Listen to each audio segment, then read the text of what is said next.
Hi class! We are now starting week 4 of child development. Just a few things I wanted to touch base with you on.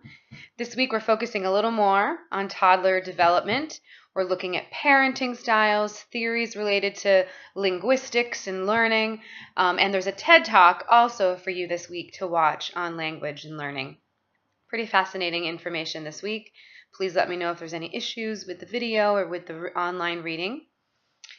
Your discussion post this week, that's due on Thursday, the original post, is on your thoughts and experiences of some non-traditional families.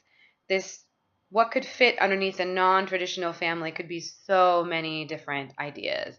And so I want you to kind of think about some of the experiences you have had or you personally have, you've observed, you've learned about, you've heard about, and how the family structure dynamic is so ever-changing right now, and what your thoughts are about that.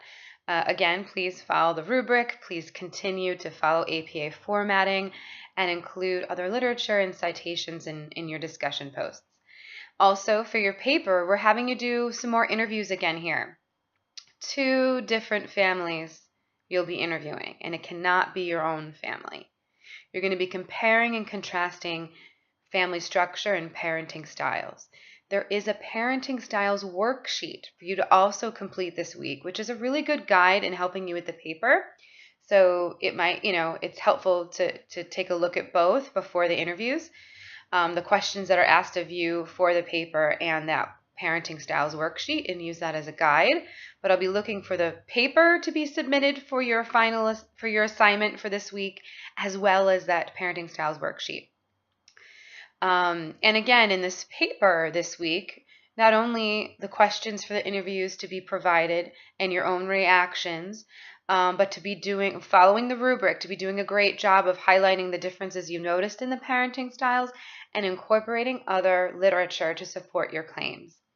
And what I mean by that is when you peruse the online library here at BayPath, you can look under different psychology databases, and you can look under just those databases, Academic Search Premier or Psych Articles, for example.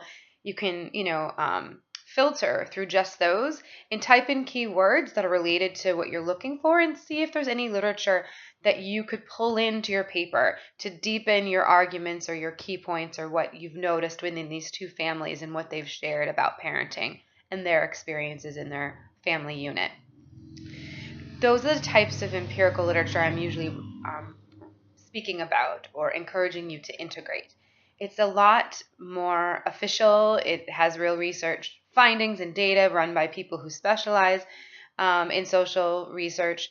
Sometimes the things that you find on quick searches just on the normal web or internet might not be actual empirical literature.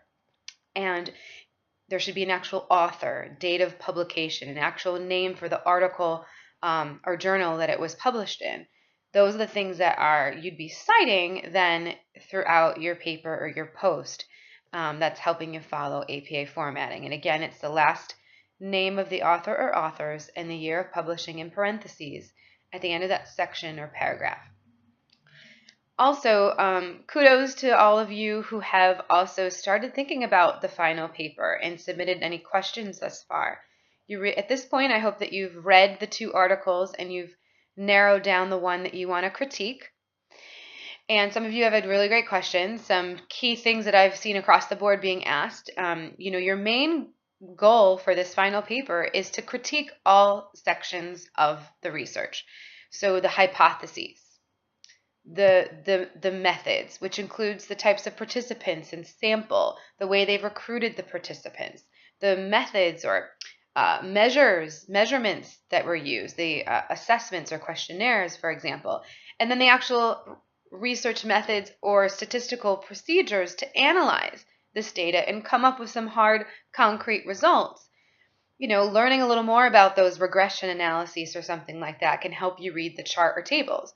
But you don't necessarily have to be able to read the tables entirely. A lot of the actual results and interpretation of the results are shown in the results section or in the discussion section.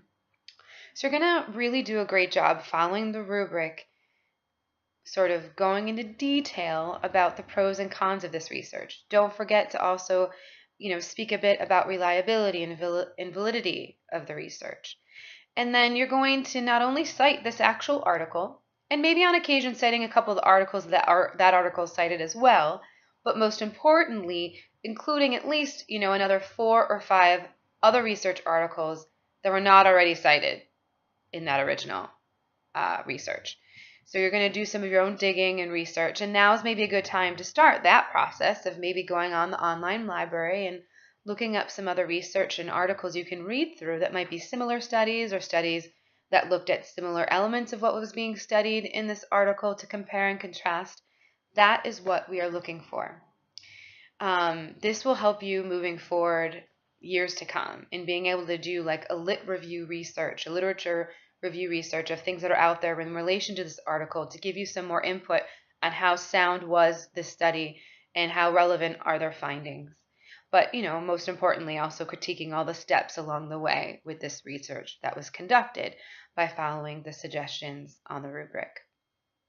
Keep the questions coming if you have them, no problem at all, but a lot of things I'm hoping for you to kind of do your own digging and research on to complete this paper. I hope you have fun with the interviews this week. It's meant to be more engaging of an assignment.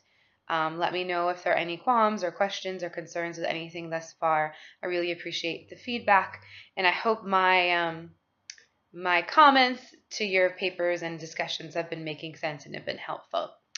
Finally, plagiarism. We take that seriously here at Bay Path, and we actually have some really amazing sensitive tools to tell us how much you've borrowed from other resources. And it's not only how much you've borrowed, but what we care about most is how much was used exactly word for word. We want you to borrow information from research, but we want you to summarize it in your own words and then cite the source. Give credit to where you found it. If you don't give any credit to sources and you're copying and pasting exact language, that's plagiarism. We really want you to avoid that. I will work with you one time or so if there are some issues with that, absolutely. And I want to help support you to get better and better at your writing and your ability to follow APA formatting.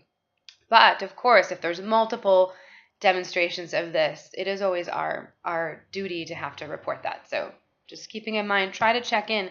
Am I including enough literature? Am I citing the literature enough that I'm borrowing? And am I summarizing it in my own words enough? Again, if there are questions on any of this, just let me know. Most of you are doing a really, really, really great job. It's not easy. It's a lot of information in a short amount of time, but I'm proud of you all thus far. And it's nice working with you thus far, and I will talk to you again next week. Thanks. Bye.